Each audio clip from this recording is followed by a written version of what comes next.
Welcome back to another quick guide. Today I'll teach you how to check Windows 11 product key. And it's literally an easy process. Make sure to watch until the end of the video to know how it's done.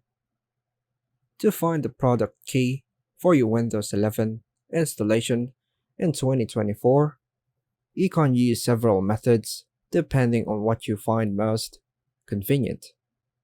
Use the workaround. So firstly, right-click on the Start button and choose to click Windows Terminal, Admin, or type CMD in the Start search bar. Right-click on Command Prompt and choose Run as Administrator. Type the code in the description below and press Enter. Your product key will be displayed if it's available and the value is UEFI.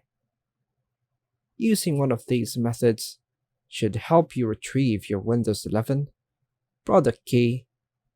If you're still unable to find it and you're sure you need it for a legitimate purpose, contacting Microsoft support might be your best step.